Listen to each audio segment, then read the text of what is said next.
বিল আকারে উত্থাপন না হলে 10 এপ্রিলের পর কার্যকারিতা হারাবে গণভোট, গুম প্রতিরোধ এবং মানবাধিকার কমিশন, সুপ্রিম কোর্ট বিচারক নিয়োগ অধ্যাদেশ সহ 20টি অধ্যাদেশ। এমন পরিস্থিতিতে উদ্বেগ জানিয়ে রাজনৈতিক বিশ্লেষক ডক্টর দিলারা চৌধুরী বলেছেন, এর ফলে সংকট আরও বাড়বে। তবে ভিন্ন মত সংবিধান বিশেষজ্ঞ ডক্টর শাহদিন মালিকের। নাফিউল ইসলাম লিঙ্কন জানাচ্ছেন বিস্তারিত। আমি মোহাম্মদ ইউনুস স্বৈরতন্ত্রের পথ বন্ধ করে ক্ষমতার ভারসাম্য ও রাষ্ট্রীয় প্রতিষ্ঠানগুলোর সংস্কারে 133টি অধ্যাদেশ জারি করে অন্তর্বর্তী সরকার। এর মধ্যে সুপ্রিম কোর্টের বিচারক নিয়োগ অধ্যাদেশ, স্বতন্ত্র সচিবালয় প্রতিষ্ঠা ও জাতীয় সংসদ সচিবালয় অধ্যাদেশ সহ 4টি অধ্যাদেশ বাতিলের সুপারিশ করেছে জাতীয় সংসদের বিশেষ কমিটি। আর বিল আকারে এখনই উত্থাপন না করার সুপারিশ করা হয়েছে গণভোট, দুদকের ক্ষমতা বাড়িয়ে করা অধ্যাদেশ, গুম প্রতিরোধ ও প্রতিকার ও মানবাধিকার কমিশন সহ 16টি অধ্যাদেশ। সব মিলিয়ে 20টি অধ্যাদেশের কার্যকারিতা হারানো নিয়ে আলোচনা সমালোচনা চলছে নানা মহলে। রাষ্ট্রবিজ্ঞানী অধ্যাপক ডক্টর দিলারা চৌধুরী মনে করেন, গুরুত্বপূর্ণ অধ্যাদেশগুলো বাতিল করা হলে দীর্ঘমেয়াদে সংকট দেখা দিতে পারে। এটা সিরিয়াস কিন্তু কনস্টিটিউশনাল ক্রাইসিস।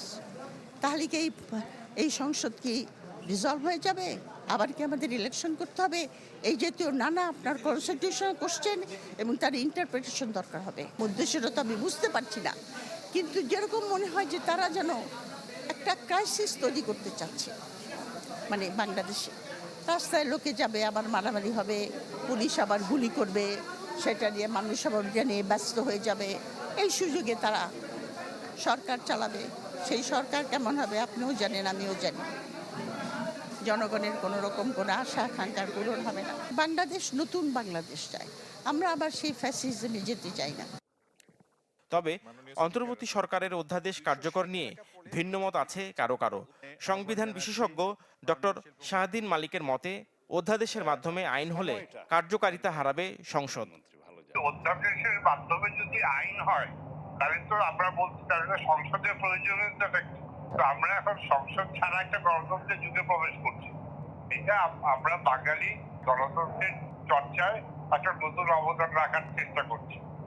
20টি অধ্যাদেশের ভবিষ্যৎ অনিশ্চিত হলেও 113টি অধ্যাদেশ উত্থাপন করা হবে সংসদে, যার মধ্যে 98টি সরাসরি বিল আকারে এবং বাকি 15টি সংশোধিত আকারে উত্থাপনের সুপারিশ করেছে বিশেষ কমিটি। নাফিউল ইসলাম লিঙ্কন, চ্যানেল 24, ঢাকা।